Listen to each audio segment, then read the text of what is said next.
Quais são os impactos que a inteligência artificial vai nos levar daqui a 2, 5 ou quem sabe 10 anos? Essa discussão tem sido central em todos os contextos que a gente vê sobre inteligência artificial, seja no espaço educacional, seja no contexto empresarial. Afinal de contas, já fazem pelo menos 2 anos, desde novembro de 2022, que o ChatGPT foi lançado em massa e acabou sendo conhecido por grande parte da população. Tanto que hoje, atualmente, até mesmo o WhatsApp tem a sua própria inteligência artificial e é capaz de gerar até mesmo imagens, textos, enfim, vários outros assuntos. Se você pesquisa na internet as implicações da inteligência artificial, vem várias respostas bem comuns. Mas eu gostaria com você de trazer uma discussão não tão rasa assim.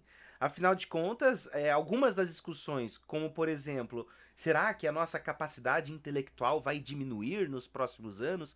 Será que os estudantes que utilizam inteligência artificial têm um aprendizado menor? Enfim, ou outras questões do tipo produtividade ou coisas desse tipo são amplamente discutidas por aí. Eu tenho pensado numa ótica um pouco diferente.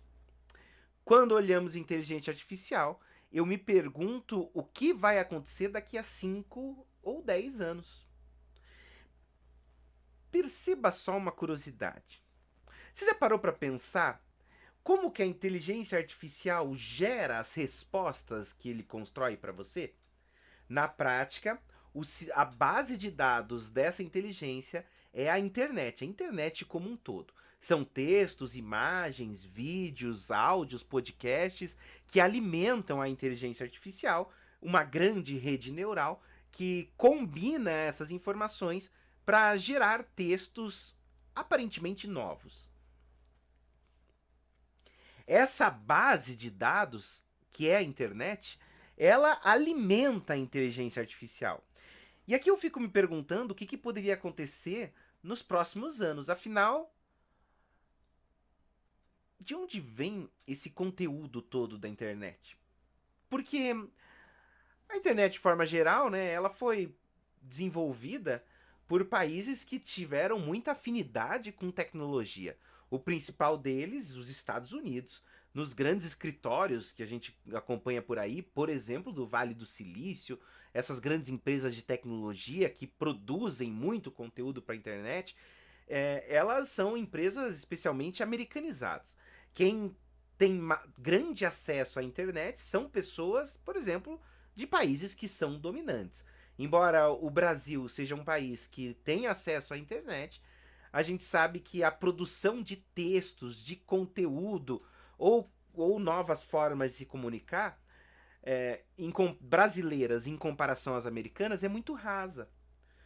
Por quê? Por N motivos, mas o que a gente observa? Outro dia eu fui numa livraria e eu, muito curioso, sempre me pergunto de onde que vem esses livros todos. E quando você entra numa livraria famosa, uma livraria Curitiba, por exemplo, uma Cultura ou Saraiva, enfim, e você começa a olhar os livros que tem lá, claro que todos eles estão em português, mas a maior parte deles vem de literatura americana. Então, na prática, traduz literaturas de outros países aqui para o Brasil e, querendo ou não, a gente tem pouca informação brasileira mesmo nessas grandes livrarias. Horas. Na internet acontece um fenômeno parecido. A maior parte do conteúdo que existe lá, ele é americano, ou ele é pelo menos de culturas dominantes que têm acesso à internet.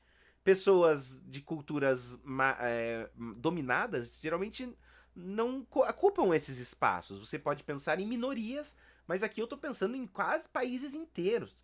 E quando eu penso, por que não em matemática, existem metodologias de ensino que são americanizadas, outras que são brasileiras, como a etnomatemática, a resolução de problemas, e que, comparada à resolução americana, quase não aparecem nas inteligências artificiais. Quando um professor, por exemplo, interessado em produzir uma aula, ChatGPT, me ajude a produzir um plano de aula sobre elétrons, aula sobre elétrons ou qualquer coisa que seja. A metodologia que ele seleciona para a aula é feita com uma base de dados que é americana, então pouco condiz com a realidade brasileira. Embora, né, claro, eventualmente, se você pedir, ele coloca etnomatemática, coloca metodologias que você pode se interessar. Mas para aquele leitor mais ligeiro, ou aquele professor que gostaria de uma solução rápida, ou pessoa que usa inteligência artificial e gostaria de uma solução rápida, o que a gente observa é que essas pessoas usam a inteligência artificial indiscriminadamente, reproduzem esses textos na internet e alimentam a internet com informações que são de inteligência artificial. Aqui eu tô pensando nos professores, mas vá mais longe, pense qualquer outra coisa. Como, por exemplo, tratamentos de saúde, ou padrões de consumo, ou qualquer outra coisa nesse sentido. O que a gente observa é que a inteligência artificial produz textos baseados em certos núcleos, as pessoas utilizam esses textos e reproduzem essas opiniões em seus blogs, em seus sites, em suas publicações de Instagram, de rede social. Então, os conteúdos produzidos pela inteligência artificial, esses últimos anos mostraram, e a tendência é que isso aumente nos próximos anos, é que a inteligência, as publicações criadas na internet sejam retroalimentadas. Então, produz material de inteligência artificial baseada numa cultura dominante que já tem espaço na internet e coloca-se mais e mais conteúdo dessa cultura novamente ali. Então, parece que a internet vai se uniformizando. A grande preocupação que eu tenho em relação à inteligência artificial, que destoa das outras, as outras também são preocupantes, as que eu citei, aprendizado, enfim, é que ao longo dos anos, o padrão que a gente vai ver na internet, pelo excesso do uso de inteligência artificial, é o padrão da uniformização. As pessoas escrevendo, pensando, postando as mesmas coisas. Se você parar para pensar, isso já acontece de forma geral. Reportagens que têm um mesmo arquétipo de construção, textos que trazem informações que são sempre as mesmas, enfim, pouca originalidade, pouco critério humano, pouca sensibilidade nas escolhas dos textos. Será que isso é relevante? Eu imagino que seja. Afinal, se daqui a 10 anos teremos uma internet cada vez mais alimentada por inteligência artificial, pode ser que, na verdade, a inteligência artificial, que parece estar enriquecendo o nosso espaço, está o empobrecendo.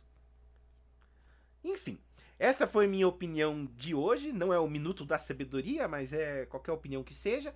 Eu espero que vocês tenham gostado e fico esperando que vocês comentem o que vocês acham da inteligência artificial e quais são os seus impactos. Como sugestão de texto, a Unesco produziu um guia muito interessante sobre as inteligências artificiais, inclusive na educação. Vou deixar o link aqui nos comentários e outros materiais que você possa achar interessante para continuar a discussão, tá? Um abraço e a gente se vê por aí.